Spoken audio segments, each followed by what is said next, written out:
ID बाबा US से। आज किशन और राधा स्वर्ग में मिल गए।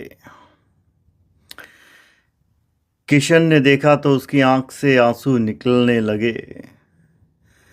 वो राधा के पास पहुंचे और कहा, राधा कैसी हो? ऐसा कोई दिन न गया जब से तुमसे बिछड़े तुम्हें याद ना किया हो। राधा ने देखा और कहा, द्वारकाधीश कैसे हो? और मैं तुम्हें सच बताऊं तो बुरा ना मानना। किशन बोले, बोलो राधा, तुमने मुझे याद तो किया होगा। राधा बोली, ना, मेरा कहना कब द्वारकाधीश बन गया मुझे पता ही ना लगा।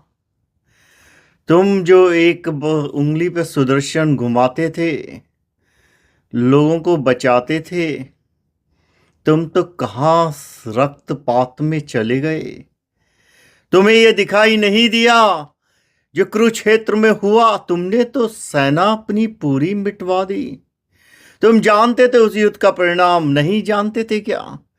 फिर भी तुमने अपने जो परिवार था, सेना, उसको मरने के लिए दुर्योधन को दे दिया। तुमने इस रक्तपात से क्या पाया?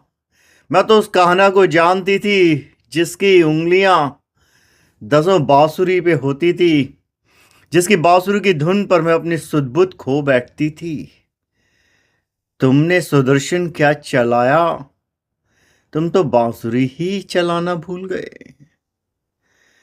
बहुत विडंबना होती है जब ऐसा हो जाता है, क्योंकि कहना को, किशन को यह उम्मीद ना थी राधा इतने बरसों बाद मिलेगी और वो भी इतना ज्यादा उसके अंदर आक्रोश होगा।